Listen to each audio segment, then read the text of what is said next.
Deus vive, todo-poderoso, único e soberano Deus, único e verdadeiro Deus.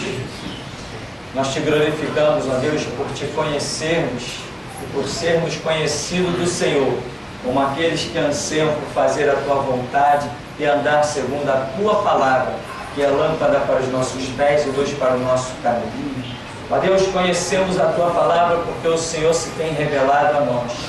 Te pedimos forças, a força que vem através do conhecimento, para não negarmos a tua palavra e não admitirmos outros conceitos fora dos teus estatutos.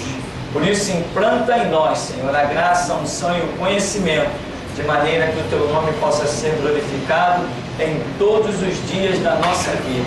Abençoa-nos nesta manhã. Quebra o arco do inimigo, corta a lança e queima os carros no fogo. Joga por terra as investidas das trevas e glorifica, ó Pai, o teu santo nome. É o que te pedimos, agradecidos em nome de Jesus. Amém. Nós queremos começar na segunda parte da nossa apostila, na segunda etapa, no segundo bloco da apostila, é a página 3, que fala de simbologia.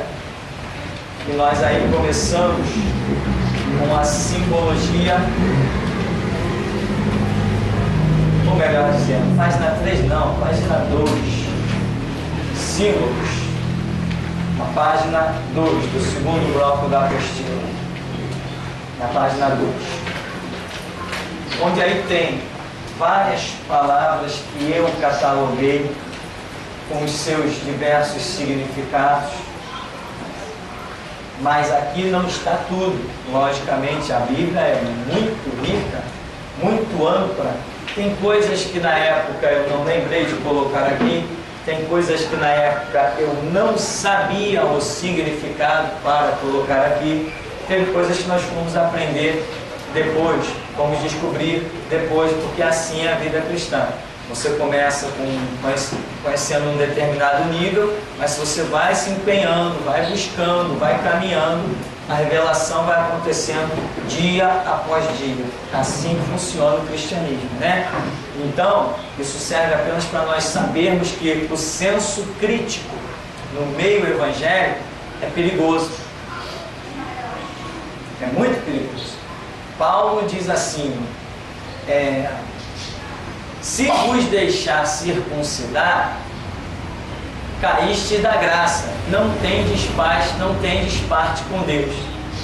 Mas quando nós examinamos a vida de Paulo, alguns anos antes, ele circuncidou alguém, ele aconselhava a circuncisão. Então, antes ele fez algo que depois o crescimento dele mostrou que não era para ser feito. Ele entendeu.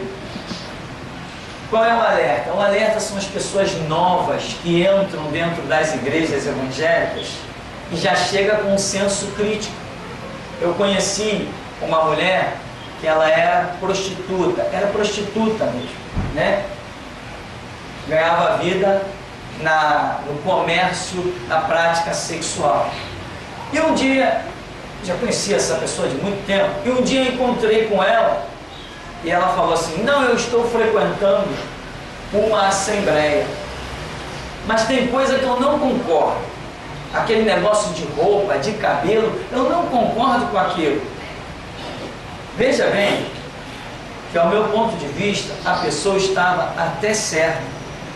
Mas eu falei assim, há quanto tempo você está na igreja? Há um mês. Eu falei assim, não, você não está em condições de entrar na igreja e dizer que você concorda ou não concorda.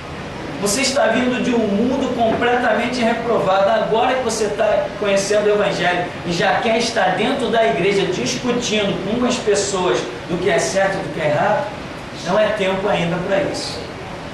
Embora ela já tivesse detectado que tinha coisas, cabelo, roupa, que não tinha nada a ver com o Evangelho, já estava criticando, mas não era tempo ainda.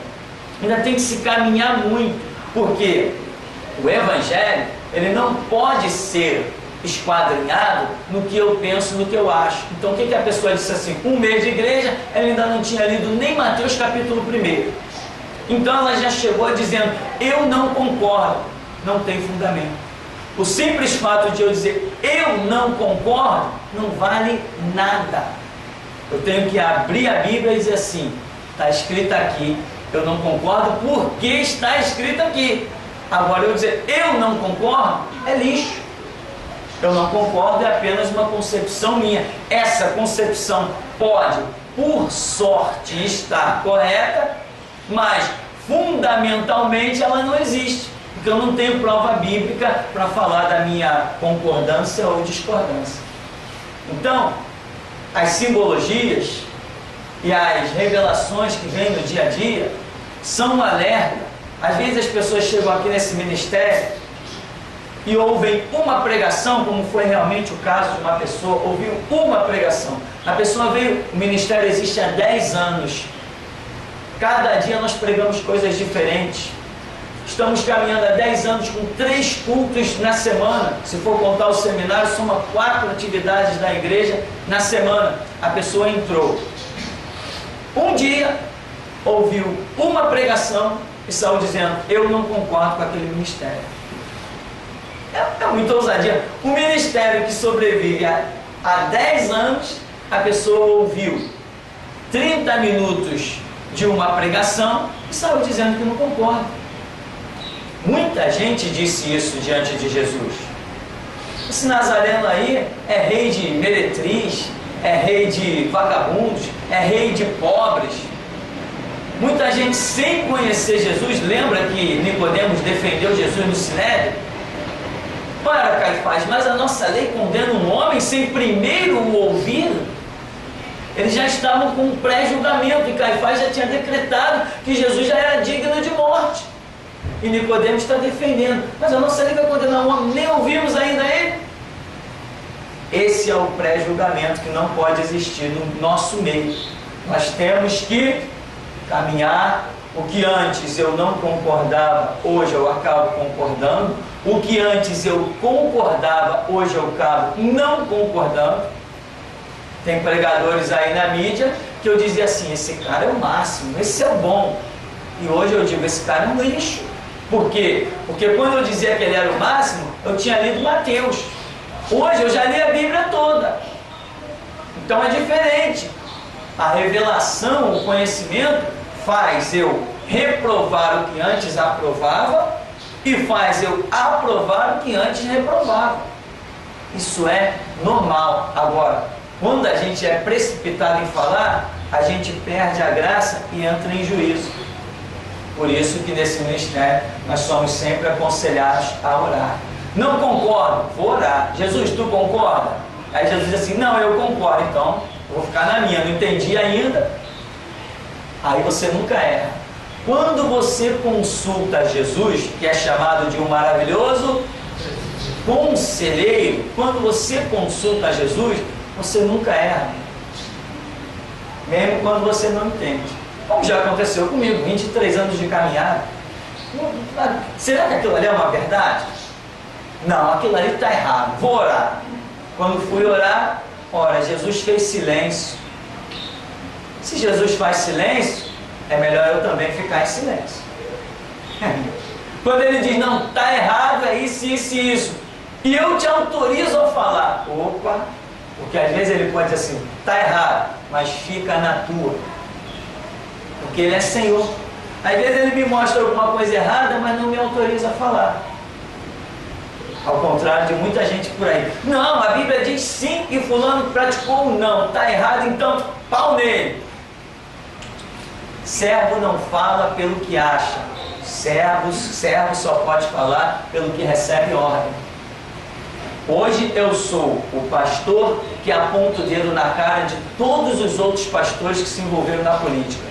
E estou de pé, e cada dia mais de pé. E cada dia o ministério pula, vai alcançando nações e nações e mais nações. O que tem de gente que gostaria de me ver caído, e cada dia eu estou zombando, escarnecendo deles e estou de pé. Por quê? Porque Jesus me autorizou e eu falo. Mas se Jesus não me autorizar, ainda que eu esteja falando o certo, diante de Jesus eu estou errado. Porque ele disse, não te mandei falar. Ou seja, até para eu falar o que é certo, Jesus tem a hora exata. E muitos cristãos esquecem do título glorioso que nós temos, que é o título de servo. Servo não diz, não fala as coisas na hora que quer. Servo não faz as coisas na hora que quer. Servo tem que sempre esperar uma ordem do seu Senhor. Quantas vezes eu já disse nesse ministério aqui, irmão, tem um vídeo aí para montar, esse vídeo já está sendo planejado há 3 meses. Ué, pastor, por que não fez desde o começo? Não recebi ordem. Tem outro que já está sendo planejado, tem um vídeo que eu estou planejando desde quando nós saímos da prisão, em julho. Já passou agosto, setembro, outubro, novembro, dezembro, janeiro já foi, fevereiro já foi, já estamos em março. E o vídeo não saiu, mas ele vai sair. Mas não saiu. Entende, irmão? É isso aqui, então vamos lá. Não, é isso aqui. Jesus, qual é a hora de fazer isso? Deus opera no tempo exato, no minuto, no segundo exato. Então, o que antes eu não entendia, hoje entendo. Coisas que eu pensava que entendia, hoje vejo que não entendia. Isto é a caminhada cristã. Paulo diz, né, se não me falha a memória, Paulo, aquele que cuida saber tudo, ainda não sabe como convém. É essa a expressão dele? Aquele que pensa que sabe tudo, não sabe como convém. Amém? Porque Deus é uma fonte inesgotável, né? Quem poderia imaginar que Deus ia dar as ordens que deu no Antigo Testamento? Aquelas ordens de extermínio. Quem poderia imaginar que Deus ia sepultar, praticamente, quase que acabar com uma nação como acabou com o Egito? Quem poderia imaginar? Então nós temos que ser mais servos, mais ouvir do que falar, fazer, falar e fazer só com a ordem dele. Então nós temos aqui, página 2, segundo bloco da nossa apostila, algo que eu considero muito glorioso, chamado simbologia. Aí tem várias referências, nós não vamos estar olhando uma por uma, logicamente. As referências estão aí para que você possa ir no texto bíblico, no contexto bíblico e procurar entender o sentido da simbologia. Uma das palavras que mais são confundidas é a primeira que aparece aí, anjo, que tem como sentido mensageiro, ministrador, né? Aí tem a referência às cartas de Apocalipse que são escritas, né? João escreve dizendo: ao anjo da igreja escreve, quando Jesus ordena para João. Ao anjo da igreja que está em Esmirna, ao anjo da igreja em Filadélfia, ao anjo da igreja em Pérgamo, né? Ao anjo da igreja naquelas sete localidades. E muita gente começou a pregar por não conhecer a simbologia, achando que, quando João estava dizendo aquilo, estava escrevendo uma carta para um anjo, realmente um ser angelical, que ficava dentro das igrejas. Ora, não tem o mínimo sentido. Mas antes de conhecermos o significado simbólico das palavras, a simbologia, nós também acreditávamos. O pastor lá na Batista pregava: irmão, tem um anjo aqui, então ele recebeu as ordens que Deus deu através de João. Não, nada disso. Que tem um anjo aqui, anjos, arcanjos, querubins e serafins e muito mais de um? Tem. Porque os anjos são ministradores a respeito dos que hão de herdar a vida eterna, Hebreus 1,14.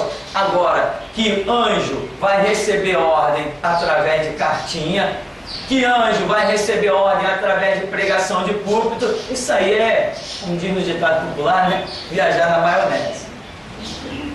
É viajar sem a mínima chance.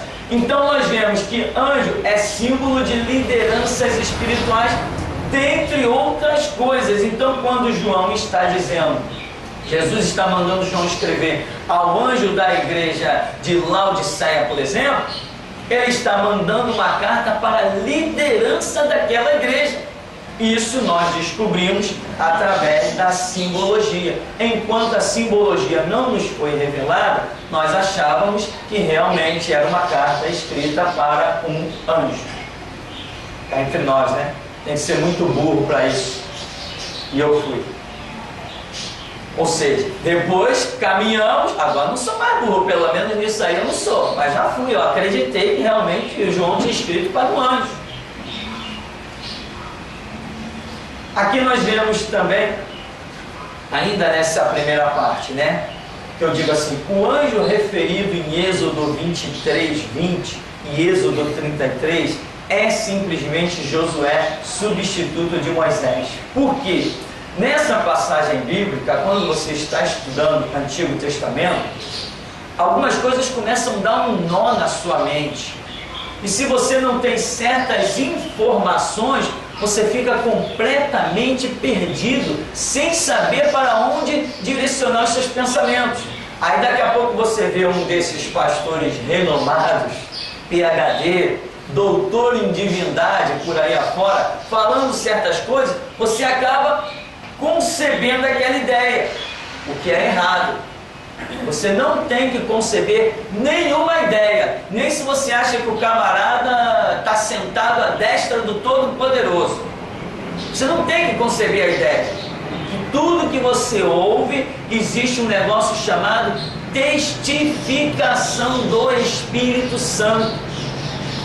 E nós, nesse lugar, trabalhamos para que você aprenda a discernir isso. Existem toques do Espírito Santo, que quando alguém está falando alguma coisa, o Espírito Santo dá um toque, mostrando que aquilo é verdade, ou neutralizando, não te dá nenhuma reação, mostrando que aquilo possa ser apenas palavras humanas, ou ainda possa ser mentira. Mas discernir isso aí, no momento da pregação, às vezes é difícil para muita gente, porque isto requer uma caminhada aos pés de Jesus Cristo. E a maioria das pessoas caminham no seu dia a dia, e não nos pés de Jesus. Então, esse toque do Espírito Santo é preciosíssimo. Eu uso o toque do Espírito Santo muitas vezes quando vou comprar alguma coisa no centro da cidade. Eu entro numa loja e pergunto: Jesus, é aqui que o senhor tem? Quer que eu compre? É nessa loja? É nessas roupas? Ou é em outra loja? Existe um toque que eu aprendi, que eu discerni. Então às vezes eu estou olhando assim a vitrine e tal, de repente tu vira as costas e vai embora, sei que não é ali. Daqui a pouco eu entro num lugar e sei, vai ser aqui. A gente recebe o toque. E isto requer vida, isto requer caminhada. Isto é precioso, isto te impede de ser enganado. Quantas vezes nós já estivemos fazendo trabalho aí no meio da rua, como por exemplo, uma vez fomos no Maracanã, distribuímos trabalhos lá e tal, e de repente o Espírito Santo vem dar aquele toque. Eu digo: opa, vambora, chama todo mundo, vambora. Tem confusão pela frente. Fomos distribuir os trabalhos lá no evento de uma assembleia lá em Campo Grande.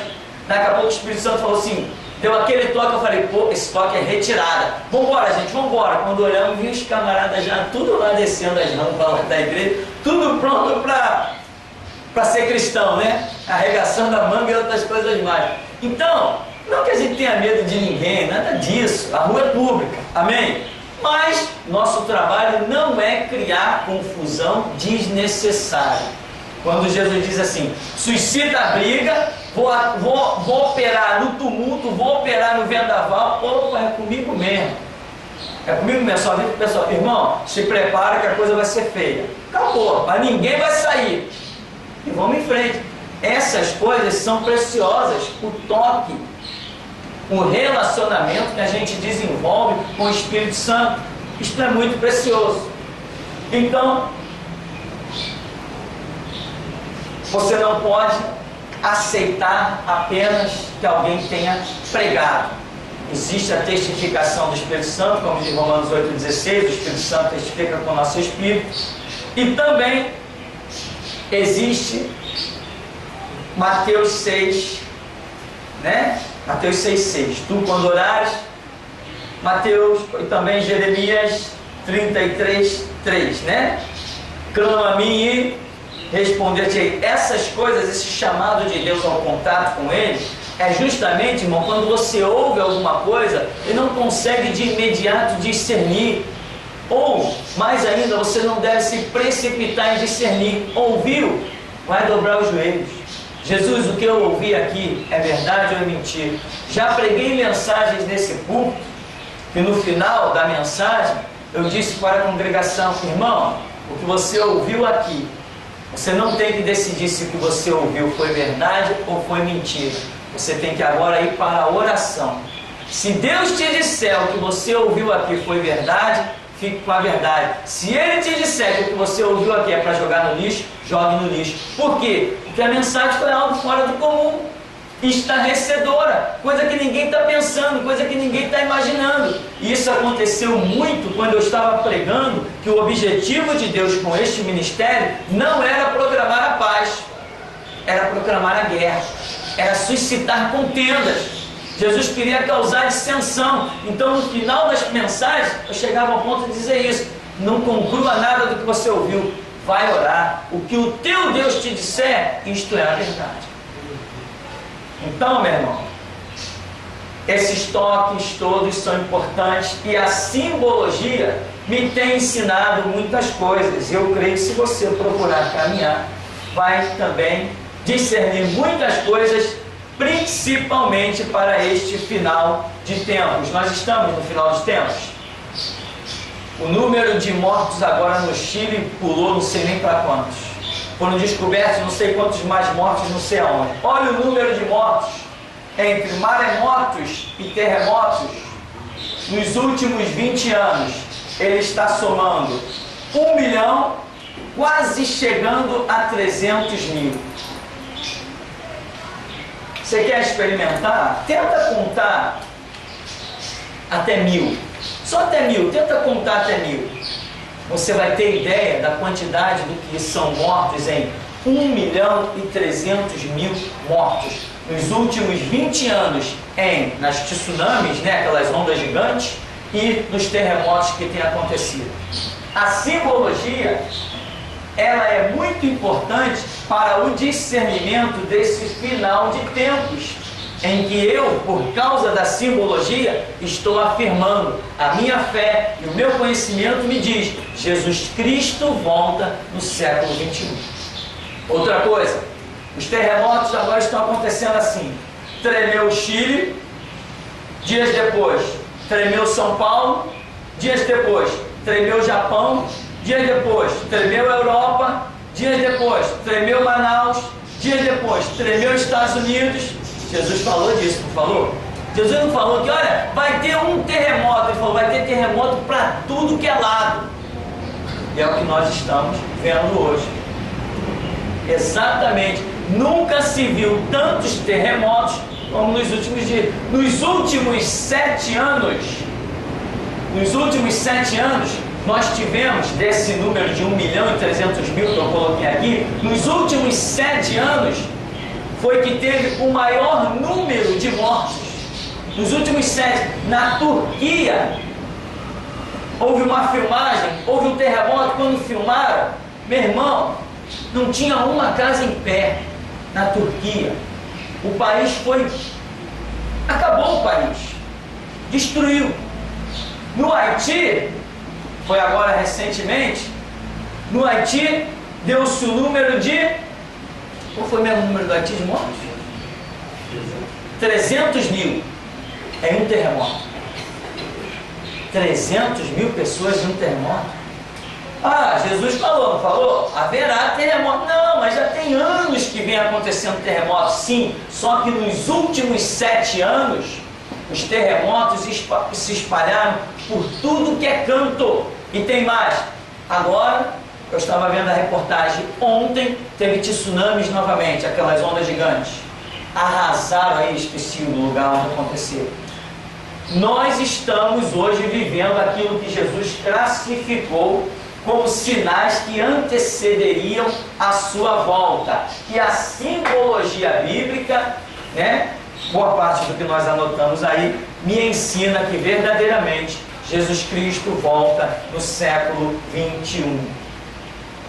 Mas é o que eu creio, cada um anda naquilo que alcançou, né? Se eu estiver certo ou errado, vai fazer diferença para a minha vida. Então vamos seguir aí. Você vê água. Nós temos 2 vezes a palavra água.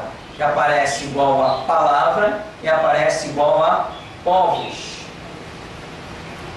Se você conferir as referências bíblicas, você vai ver que o Espírito de Deus se movia sobre a face do abismo, e disse Deus, e não sei o que, se movia sobre a face das águas. E quando você vê a palavra águas aparecendo, você a vê como símbolo da própria palavra. Em outras passagens, você vê como símbolo de povos, principalmente em Apocalipse. Mas aí em Apocalipse 17, povos desorientados, o agitar das ondas, são povos que estão em busca de solução. E aonde nós vemos povos em busca de solução? Exatamente no tempo que nós estamos vivendo. Está todo mundo desesperado. Você liga no Jornal da Manhã que fala sobre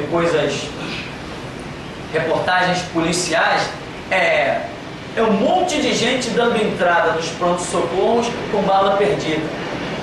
O camarada era um empresário, foi parar o carro na garagem, veio 3 e deu tiro nele. O outro tinha um negocinho lá, veio o cara assaltar ele, matou ele, deixou 3 filhos órfãos. Aí a outra era chefe de família, a mulher sustentava a casa, sustentava filhos, separada. Daqui a pouco a mulher está andando no meio da rua, uma bala perdida, bate ela e deixa 2 filhos órfãos. O mundo está clamando por situação, por solução. O mundo não aguenta mais, as pessoas estão desesperadas. Todo mundo chorando dentro dos cemitérios, todo mundo chorando pelas ruas, ninguém mais sabe. Ora, pela simbologia, eu identifico que no final dos tempos, os povos estariam em agitação, clamando por solução. No final dos tempos, então, eu afirmo, Jesus Cristo volta no século 21. Então você vê aí, areia, que também é símbolo de povos, mas a areia já não é símbolo de povos agitados, porque a areia é parada. A areia é símbolo de povos como descendência carnal, e não como multidões agitadas, como ela se refere no caso da água. Tem a árvore, que é símbolo de homens. Salmo número 1, né? Será como árvore, o homem será como árvore plantada junto a ribeiros de águas. Tem coisas mais profundas, quando Jesus cura aquele cego de nascença, a Bíblia diz que ele era um cego de nascença. Se ele era um cego de nascença, então ele nunca viu. Mas quando Jesus faz lá uma operação nas vistas dele, ele diz assim, você vê agora? Aí ele diz assim, eu vejo os homens como árvores. Ora, mas primeiro, ele nunca tinha enxergado. Ele não tinha noção exata nem do que era um homem e não tinha noção exata do que era uma árvore. O que aconteceu ali para aquele homem dizer, eu vejo os homens como árvores? E a operação ainda não foi completa, mas árvore é uma simbologia. Ali tem um mistério. Jesus parece que diz para ele, vai lavar em tal tanque, não sei o que, ou faz alguma operação mais, e o homem volta a ver, a enxergar como nós costumamos a enxergar. Águia, símbolo de seres, símbolo de pessoas com visão espiritual, ou símbolo de coisas espirituais. Águia é símbolo do Evangelho de João. Animais igual a reinos, principalmente lá Daniel, e depois você vai ver Apocalipse, quando fala desses reinos tendo como simbologia os animais. Isso é muito precioso, isso é preciosíssimo. Isso te faz detectar, porque cada nação é representada por um animal. Algumas são destacadas na Bíblia, outras não. Por que outras não? Porque não farão parte de certas situações. Então Deus não se preocupou em, ao longo da história, vamos dizer assim, catalogar estas nações como símbolo. Mas, por exemplo, a Bíblia fala da besta. A besta nós sabemos que é um sistema de governo mundial. Isto é a besta. Um sistema de governo mundial. Essa besta, a Bíblia diz que ela é composta de vários animais. A cabeça é um animal, a cauda, não sei se cauda aí é com L ou com U, a cauda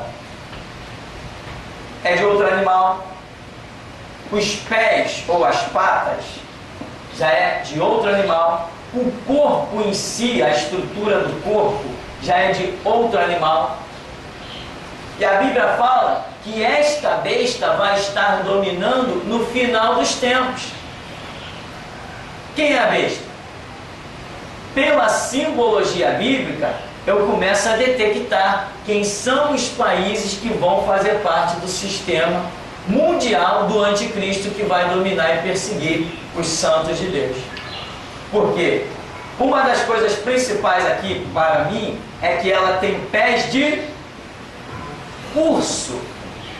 Ora, se a besta tem pés de urso, então na verdade o que faz ela se locomover, o que dá a ela domínio territorial, porque a Bíblia diz que pés é símbolo de possessão, como foi dito para Josué: aonde pisares a planta do teu pé, ali eu te dou. Então pés aí entra como, na simbologia, como domínio, como possessão. E nós vemos que o urso é símbolo de quem? Da Rússia, do Irã, né? Irã é a antiga Pérsia, inimiga eterna de Israel. Lembra quando o anjo foi falar com Daniel? Depois ele menciona: olha, lutou comigo o príncipe da Grécia, na minha volta vai lutar o príncipe da Pérsia. Pérsia é o atual Irã. Put, uma nação também inimiga de Israel, é a atual Líbia. E outras nações aí que mudaram seu nome ao longo da história. Ora, se o que dá o domínio territorial é o urso, isso aqui para mim é uma grande dica. Acabamos de ver agora um grande aperto de mão entre Putin, Vladimir Putin e Ahmadinejad. Acabamos de ver um grande aperto de mão. Vladimir Putin recebeu o líder do Hamas, né? Sabe o nome dele? Esse camarada tem uns nomes que é mais complicado que o meu, nunca vi igual. Então, o que nós vemos hoje? Os blocos comunistas de beijos e abraços e os conceitos islâmicos, os muçulmanos também de beijos e abraços. E já estamos vendo um trocando figurinha com os outros, um namorando o outro. E a Bíblia mostra uma simbologia poderosa que eles vão estar unidos. Hoje nós temos aqui na América do Sul, como é o nome daquele louco que saiu fechando as rádios lá? Hugo Chávez, né? Hugo Chávez está querendo acabar com as igrejas evangélicas lá na Venezuela. Está querendo acabar. As medidas dele são terríveis. Fechou um monte de rádio, ninguém pode expressar uma opinião contrária ao governo. Está fechando tudo. Tem protestos lá, mas não estão sobrevivendo muito. As mesmas medidas que Hugo Chávez tomou lá está no script do presidente Lula para tomar aqui. As mesmas. Aí eu lembro assim, poxa, há uns meses atrás, o Lula viajou para a Venezuela. Está lá a filmagem na internet. Depois o Hugo Chávez viajou para o Brasil. Quer dizer, trocaram figurinhas, compraram a ideia. Quem acha que Lula não é comunista não conhece história, nem do mundo, nem de Lula. Lula é comunista. Lula pensa num domínio mundial, está influenciado como todos os governos. É só esperar. Agora, quem vigiar, vigiar como? Estou vigiando. Não, quem vigiar no estudo, na leitura, na oração. É assim que se vigia. Quem vigiar não será pego de surpresa. Porém, quem dormir, quando acordar, pode ser tarde demais, né? Esse acordar tarde significa que a igreja já foi arrebatada. Simbologias. A besta é composta de vários animais. E aqui diz que animais significa reino. Animais significa reinos. Então vai haver uma união de vários reis. Não existirá uma única nação dominando o mundo. Só em olhar já se vê que isto é impossível. Tem que existir uma aliança mundial, onde governos entrem em acordo, onde todo mundo se beneficie e se dê bem no seu bolso, para que isso aconteça. Uma nação dizer, vamos dominar o mundo, já ficou provado na Segunda Guerra Mundial que ninguém domina o mundo. Ninguém. Mas, havendo uma aliança, a história muda. Não que não, mesmo que não domine em 100%, mas que 90% vai dominar, domina. Basta que os países mais fortes e mais ricos entrem em aliança. Os pequenos ou se submetem ou morrem. O que a Chechênia vai resistir contra um ataque da União Soviética? O que Israel vai resistir contra o ataque das outras Nações Unidas? Não vai, meu irmão. Não tem condição. E nós sabemos que esse é um projeto para o final dos tempos, em que Israel vai estar cercado pelos inimigos. Anel. Anel é símbolo de autoridade. Aí nós vemos lá em Gênesis, vemos no livro de Esther, vemos em Daniel, vemos em Lucas, na parábola do filho pródigo, lembra? Que o pai, quando vê o filho, ele, pai, não sou digno de, pequei contra o céu perante ti, não sou digno de ser chamado teu filho, faze-me como a um dos teus empregados. Mas o pai não, bota um anel na mão dele, o dá autoridade sobre os empregados. Aquele anel significava algo muito tremendo. E você vai ver a palavra anel, vai aparecer muitas vezes na Bíblia. Azeite. Azeite é símbolo da unção. O azeite não significa unção. Ah, Samuel derramou azeite sobre a cabeça de Davi, sobre a cabeça de Saul. Samuel ungiu um monte de gente. Sim, aquilo era símbolo. Não existe Espírito Santo no azeite, né? Nem na água ungida dos hipócritas que estão por aí, da Universal, da Mundial, do R.S. Soares. Não existe nenhum Espírito Santo naquilo. A questão é simbologia. Deus usa situações simbólicas, são as chamadas parábolas. Muitas vezes a coisa não está aparecendo, aqui está uma parábola, não, mas naquela simbologia está identificada uma parábola. E o que acontece naquela parábola? Eu, quando vejo aqueles símbolos todos e a informação que é dada, a informação penetra em mim e eu não esqueço mais. Por isso que Jesus se utilizava de parábolas. Ou seja, a tal hoje se chama mnemotécnica, técnica de memorização, que é usada em tudo que é colégio, curso avançado, colégios de inglês, de espanhol, de francês, qualquer curso de idioma usa esta técnica chamada mnemotécnica, em que você se depara com a figura e com o escrito. Então, Jesus usou parábolas, porque ele queria que as pessoas não esquecessem o que ele estava falando, que gravassem o conceito que ele estava revelando. Azeite não é igual ao Espírito Santo. Azeite é igual à ação do Espírito Santo. A ação do Espírito Santo se chama unção. Então, azeite é igual a unção, ou seja, capacitação. Tem aí as referências bíblicas. O que aconteceu quando Samuel ungiu Davi? Pegou o chifre lá de boi, não sei de quê, e cheio de azeite e jogou sobre a cabeça de Davi, na frente dos seus irmãos. O que ele estava dizendo? Olha, Deus, a partir de hoje, vai estar trabalhando na vida desse jovem para fazê-lo rei de Israel, ou seja lá o que for. Então, a unção quer dizer capacitação, é a ação do Espírito Santo, e era representada no Antigo Testamento pelo azeite, que tem toda uma origem, tem todo um porquê disso, tudo tem o seu porquê. E hoje, pastor, então se Samuel fez, hoje eu posso fazer? Não. Por que não? Porque Deus é quem mandou Samuel fazer. Então você só pode fazer se Deus te mandar fazer. Deus pode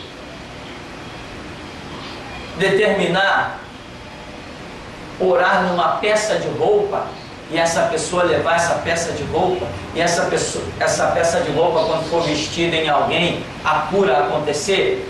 Pode, desde que Deus dê a direção. Agora, se começar, como estão os hipócritas por aí fazendo, traga uma peça de roupa. Primeiro, eles não são homem de Deus. A oração que eles fazem para mim é lixo, eu abomino. O Cristo que eles dizem servir, estou pisando na cabeça deles. É totalmente extra-bíblico. Eu só respeito um Deus segundo a Escritura. Deus fora da Escritura para mim é lixo. Tem que estar no conceito da Escritura, porque Deus não nega-se a si mesmo. Ele não repudia a sua própria palavra. Então, hoje por aí é um lixo. Ah, vem cá, a água ungida, a toalha ungida. Eu vi os camaradas com um monte de garrafa de água mineral subindo um monte, dizendo que é ungida. Imagina! É ungir o quê, meu irmão? Cadê os milagres? Aí depois bota umas pessoas lá para dar uns testemunhos que você está vendo escrito na cara da pessoa que não aconteceu nada daquilo. Eu conheço gente que testemunhou na Universal e foi mentira. Conheci gente que testemunhou na Universal e morreu daquilo que disse que tinha sido curado. Eu conheci. Conheci gente que testemunhou, conheço ainda, no tal do R.R. Soares, testemunho mentiroso, está lá com o mesmo problema. Conheci mendigos, conheço ainda e posso apresentar. Mendigos que apareceram na televisão da Universal, dizendo que a vida tinha mudado, aquelas entrevistas forçadas, a pessoa toda de cabelinho feito, banho tomado, roupa nova, fizeram aquele cartão postal, gravaram um testemunho com a pessoa. Hoje essa mesma pessoa se encontra aqui na Rua Sara, quando você sobe e desce. É uma mulher que todo mundo já deve ter visto por aí. Cadê a cura? Cadê a libertação? Não aconteceu, meu irmão. Eu também posso fazer isso. Vou ali na central, pego os mendigos, dou um banho neles e digo, aqui ó, geração Jesus Cristo transformou esse mendigo, está aí no dia seguinte. Ninguém é transformado porque entrou na igreja. Não é assim que acontece uma transformação. Então, conheço, na verdade, gente que testemunhou na Mundial do poder de Deus. Foi lá em cima do altar, alguém me telefonou assim, e fulano está dando testemunho lá na Mundial. Quando eu liguei a televisão, lá estava a pessoa, dizendo que tinha sido curada de A, B, C e D. E não foi curada de absolutamente nada. Eu conhecia pessoalmente. Então, meu irmão, não adianta se iludir. Tem que haver testificação do Espírito Santo. Quantas vezes as pessoas me dizem assim, mas e aquelas pessoas todas dando testemunho? Eu falo assim, ué, quer que eu vou lá também dar um testemunho? E daí que está todo mundo dando testemunho? Mas aquelas pessoas todas estão mentindo? Não necessariamente que estejam mentindo, mas que estejam enganadas com a sua própria cura. Sem contar um incentivo. Irmão, você tem que testemunhar pela fé. Se você testemunhar pela fé, Deus vai te curar. Cadê a regra? Essa regra não existe. Mas você já ouviu isso? Tem que testemunhar pela fé? Já? Então, vai lá testemunhar. Aconteceu alguma coisa? A Bíblia diz, não darás falso testemunho. Então eu não posso dizer que ele me curou se ele não me curou. Eu posso dizer que eu anseio, estou clamando, buscando e creio que ele vai me curar. É outra, mas dizer que ele curou sem ele ter curado, está transgredindo a palavra do Senhor. Nós temos aí balança, né? Balança como justiça ou juízo que Deus esteja mostrando que vai exercer. Às vezes dentro da igreja Deus mostra assim uma visãozinha, né? Vem uma balancinha voando e para assim na frente de um. Quem que é que a balança para nessa frente? Ou seja, existem os dois lados. A pessoa pode estar vacilando e Deus está dizendo assim, ó, vou julgar essa causa. Ou a pessoa pode estar com uma causa em que Deus possa estar dizendo, vou fazer justiça por ele. Mas o contexto geral está relacionado à justiça e a juízo. Castição, que é símbolo da igreja, também é símbolo da palavra, que é igual à lâmpada. Então, dentro dos contextos, você vai descobrindo o significado de cada questão, com a dica que está sendo dada aí, né? Porque depois dessas dicas aqui, meu irmão, você tem que passar a ter o olho mais clínico, né? Não só ler a Escritura, mas fazer como Jesus disse, examinar a Escritura. O exame é uma palavra, um termo científico, ele é mais detalhado. Ah, eu li a Bíblia, tudo bem, eu li a Bíblia, eu posso ler a Bíblia em 1 ano. Mas examinar a Bíblia, nem em 10 anos. Ler a Bíblia eu leio em 1 ano. Mas examinar, meu irmão, nem em 10 anos eu consigo examinar aquilo tudo. Então, castiçal é símbolo da igreja, é símbolo da palavra. Aí você vai ver lá em Apocalipse, Jesus dizendo, o homem de branco que passeia no meio dos candeeiros ou castiçais de ouro. Então Jesus passeia no meio das igrejas, mas no meio das igrejas. Não é no meio de organização com nome de igreja. Jesus não passeia em igreja universal do reino de Deus. Lá quem passeia é o diabo. Se lá tem Deus, eu quero ver amanhã não está vivo. Jesus não passeia na igreja mundial do poder de Deus. Quem passeia lá é Satanás. Jesus passeia no meio das igrejas. E o que é igreja? É aquilo que vive e prega os conceitos do Evangelho. Então Jesus passeia no meio da igreja. Igreja como um coletivo e igreja como individual. Cada um de nós. Você é uma igreja? Você anda com Cristo? Você não pode enganar a sua própria mente, nem os seus próprios sentimentos. Você não consegue. Então você sabe se você anda ou não anda com Deus. Quando eu estive preso lá, 18 dias, eu falei para Deus, Deus, eu sei que eu ando contigo, vem aqui. Acabou. Eu sei que eu ando contigo. Eu falei para Jesus assim, Senhor, se eu examinar minha vida, não vejo erro. Faz a tua obra. E Ele fez, além do que pedimos ou pensamos. Temos crianças, como pequeninos, discípulos, né? Crianças, símbolos de pequeninos. Aí eu sempre menciono aquela passagem. Como que você vai entender aquele negócio ali? Quando Eliseu, pouco depois, Eliseu recebe a capa de Elias tal, e abre lá um rio, e de repente Eliseu está subindo uma colina. Aí diz a Bíblia que uns meninos saem lá e começam a zombar de Eliseu. Sobe, calvo, e começa um zombar do profeta. E ele vai e os meninos atrás, sobe, calvo. Devia ser careca ele, né? Não posso falar não, porque todo mundo gosta de tomar caminho, né? Resultado, Eliseu, a Bíblia diz que ele vira e amaldiçoa as crianças. Não sei que expressão ele usou, mas a Bíblia diz que ele amaldiçoa as crianças. Diz que no mesmo instante, 2 ursas saem da floresta e devora 42 daquelas crianças. Olha o urso aparecendo de novo. Olha a simbologia se formando novamente. Sem simbologia, o seu conhecimento a respeito das coisas do final dos tempos não vai existir. Simbologia você tem que saber. Então olha só, Eliseu amaldiçoa, sai 2 ursas, matam 42 pequeninos. O que mais que temos aí? Eliseu ali, nós vemos que ele é substituto de Elias. Elias, pelo que acontece na vida de Elias, Elias representa diretamente a divindade. Quando Elias é substituído, ele passa a representar o Espírito Santo, que nem Moisés, que representa a divindade, pelas operações e por uma série de fatores. Quando Moisés é substituído, Josué passa a representar o Espírito Santo. Isso tudo é simbologia, porque Jesus falou assim, não vos deixarei órfãos. Jesus, a divindade, a representação da divindade, ele é substituído por quem? Pelo Espírito Santo. Jesus não foi substituído pelo Espírito Santo? Ele disse, eu vou para o Pai, mas não vos deixarei órfãos, enviarei o Espírito Santo, Consolador, que vai estar com vocês. Então, essa operação, nós vamos ligando as simbologias lá do Antigo Testamento e vamos descobrindo os mistérios do reino de Deus. Eliseu, então, representando o Espírito Santo, tem a expressão da Bíblia em que ele é zombado justamente com essa expressão: sobe calvo. Ora, a subida do Espírito Santo próxima é quando ele sairá da terra levando a igreja.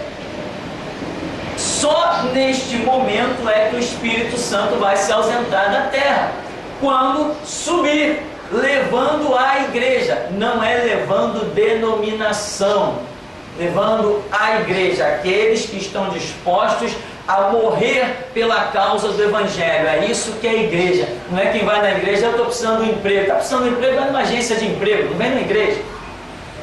Quem está disposto a morrer pelo Evangelho, esse sim está qualificado como igreja. Então, o Espírito Santo vai subir, levando. Agora, nós vemos que pequeninos, que é símbolo na Escritura de discípulos. Pequeninos é símbolo de discípulos. Então, Eliseu amaldiçoa aqueles que zombaram da obra que ele está realizando. Eliseu representando o Espírito Santo. 42, que representa o período da grande tribulação, tempo, tempos e metade de um tempo. Aqui dá 42 meses, ou 1260 dias, ou 3 anos e meio, como a Bíblia diz: tempo, tempos e metade de um tempo. Então nós vemos aqui uma simbologia tremenda. E quem tragou os pequeninos que zombaram de Eliseu dizendo sobe, mas não subiram com ele? Quem tragou foram os ursos. E a Bíblia diz que existe uma besta que sobe do mar, e uma besta que sobe da terra. Nós sabemos que a besta que sobe do mar é um conceito político, e a besta que sobe da terra é um conceito religioso. Nada melhor do que islamismo junto com comunismo. Nada melhor que essa salada aí. Hoje nós estamos vendo os caras dando a mão. Islamismo e comunismo, né? Os muçulmanos, diga-se de passagem, raça assassina e desgraçada, essa raça de muçulmano, né? Você já viu as fotos que eu coloquei lá no site? Já viu? Quem já viu as fotos que eu coloquei lá no site? Aquilo ali não é nada em vista dos trabalhos que nós temos para fazer aí. Temos muito delegado para provocar ainda, né? Temos muito delegado, muito juiz, muito promotor para provocar. Eu vou provocar. Ordem, meu irmão, dá quem pode, obedece quem tem juízo. Eu ainda tenho um pouquinho. Então, aqui nós vemos na Escritura, Apocalipse fala de duas bestas, mas com o mesmo propósito. Aqui, com Eliseu são duas ursas. Então nós vemos que o conceito político e o conceito religioso estará junto. Um conceito político falso, porque o comunismo já assassinou mais de 100 milhões de pessoas no mundo. O comunismo assassino já assassinou mais de 100 milhões de pessoas no mundo. Só os ucranianos foram mais de 40 milhões de ucranianos mortos pela União Soviética, na época que eles queriam implantar o comunismo com Stalin e aquela turma toda. Diga-se de passagem, a Rússia agora estava celebrando Stalin, dando todas as honras às memórias de Stalin, que foi um grande homem. E eles vão para o mesmo caminho que ele está hoje, queimando lá no tridente do diabo.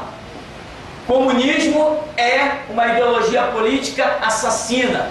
A falsa ideologia de nivelamento de classes que eles possuem é apenas um argumento para assassinar aqueles que se colocam no seu caminho. Porque nivelar as classes nunca. Jesus Cristo disse: os pobres sempre os tendes convosco, lhes podeis fazer bem a hora que quiser. Não existe nivelamento de classe. O mundo nunca será nivelado. Sempre haverá organizações explorando e outras coisas mais. Por exemplo, nós temos uma lei aí, a tal da lei que se o camarada urinar em algum ponto da cidade, ele é preso, né? Vai responder processo. Imagina o processo: atentado ao pudor, atentado violento ao pudor, atentado ao pudor, uma coisa dessa. Só me fazem rir, meu irmão, só me fazem rir. Pastor, você é a favor que as pessoas urinem na rua? Não! Mas existem fatos emergenciais que nós precisamos considerar numa sociedade onde você roda quilômetros e não acha um banheiro público. Chega dentro do botequim, amigo, posso usar o banheiro aí? Não, é só para cliente. Ou você acha que eu já não passei por isso? E acho que todo mundo já passou por isso, meu irmão. Você se pega em situações em que às vezes você não planeja. Quando você se dá por conta, você está com a sua necessidade. Tudo bem, prenderam um engenheiro, prenderam um professor, prenderam um camelô, prenderam um funcionário lá não sei da onde, prenderam um monte de gente. Ora, mas a central do Brasil é um mictório à luz aberta, cheio de mendigos, fazendo tudo que tem direito ou não tem direito lá. Por que nenhum daqueles guardas que vê aqueles mendigos urinando ali na rua não dá ordem de prisão para eles? Aqui na central, na rodoviária, eu passo com o carro e vejo. O mendigo está urinando e fazendo outras coisas num canto e o guarda municipal está ali do outro lado da calçada. Por que não dá ordem de prisão para eles? É porque o mendigo não tem nada para perder. Chega com o mendigo preso lá na delegacia para ver o que o delegado vai dizer. Vai prender o guarda. Porque tu me traz um mendigo aqui para sujar a delegacia, para ficar um fedor aqui, onde que eu vou botar esse mendigo? Ora, bota na cela que prendeu o mesmo engenheiro. Ou a lei, essa Constituição é só para quem tem o que perder? Lei é para todos. Não é a carta magna do país? Quero ver prender os mendigos da Central do Brasil. Quero ver prender os mendigos que estão ali na rodoviária Novo Rio. Depois eles não gostam de mim e eu também não gosto deles. Então, meu irmão, crianças é símbolos, e então você pode se preparar que aqueles que não forem arrebatados com a subida do Espírito Santo, representado por Eliseu, serão trucidados pelas bestas, pelas ursas, no período que nós chamamos de grande tribulação. Então não esqueça, comunismo é uma religião assassina, islamismo é outra religião assassina. Lá está no nosso site, as mulheres deformadas, olho arrancado, sabe como? Tinha até uma filmagem, nós colocamos na internet. Tiraram a filmagem, porque tem medo da verdade. Os provedores têm medo da verdade. Nós colocamos lá a realidade. Alguém filmou num celular uma mulher sendo morta pelo islamismo, porque acusaram a mulher de infidelidade. O que é infidelidade? Se a mulher passar e levantar a cabeça, olhar e passar um homem, é infidelidade, mata ela. Cadê a ONU? Não tem petróleo, né? A ONU só se preocupa quando tem petróleo. Não tem petróleo, cadê a ONU? E eles acham que eu sou alguma coisa, eles que esperem a próxima geração. Então, meu irmão, a mulher passou, se cumprimentar um homem, ou o dono dela, né? Porque a escravidão não acabou, né? Princesa Isabel assinou a abolição só no Brasil. Uma falsa, né? Mas não tem problema. Agora o mundo continua tendo escravos. As mulheres do islamismo são escravas, sem direito a botar a cara na rua, sem direito a mostrar o rosto. Isso é escravidão. Para mim é escravidão. Os casos de pedofilia do islamismo, né? Vamos, essa semana agora nós vamos colocar lá no site, barbados, sem vergonhas, de 25, 30 anos, casando com meninas de 8, 9 anos, igual, como é que era o líder daquele desgraçado líder do islamismo? Qual é o nome daquele cara? Maomé? Maomé. Ele fazia isso. Casou com uma menina de 9 anos e aos 12 ela teve um filho dele. Então eles seguem o mesmo maldito líder deles. E acha que tem delegado por aí que acha que vai me calar. Eu estou pagando para ver. Ah, se estou pagando para ver. Só se Jesus fizer uma transfusão no meu sangue e colocar um sangue de barata. Aí, nós vamos colocar essa semana no site as fotos. Um cara de 30 anos casando com menina de 8, 9, 10. Isso é estupro, isso é pedofilia, meu irmão. Porque no livro do desgraçado, no Alcorão, sei lá onde, está escrito que uma esposa jovem é privilégio e vai herdar o céu e não sei que, não sei que lá, e haja baboseira e culto ao diabo. tínhamos um vídeo mostrando que uma menina foi espancada, o camarada pega o tijolo assim e joga em cima do crânio da menina, o crânio estoura e começa a sair o sangue assim. Aí tiraram do ar. Tiraram do ar esse vídeo que nós colocamos lá. Mas a gente vai dar um jeito de botar de novo.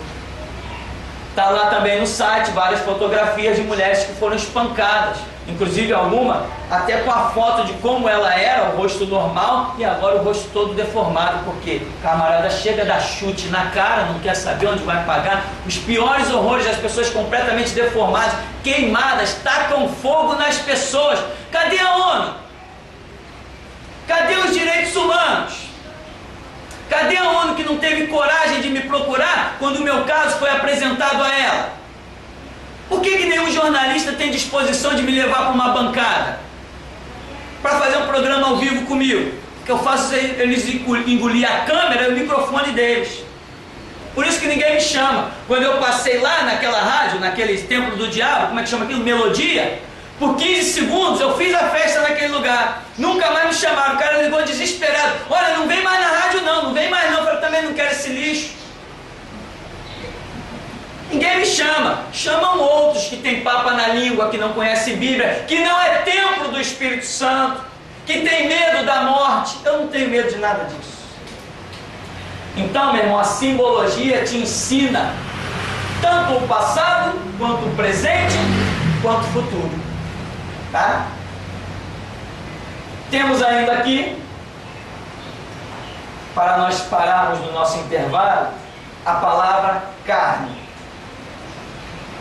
que demonstra pelos contextos que é uma atitude contrária à palavra de Cristo, ou atitude contrária ao mover do Espírito Santo. Por isso que Paulo diz ali em Gálatas, 5,17, que a carne milita contra o Espírito e o Espírito contra a carne, lembrando sempre que Espírito ali aparece com letra maiúscula, mostrando que é a carne, o fator natural, lutando contra a ação do Espírito Santo. Não é a minha carne lutando contra o meu espírito, mas é o homem natural, carne, sem entendimento das coisas espirituais, combatendo ou rejeitando ou resistindo ao mover do Espírito Santo. Então, carne tem esse sentido aí.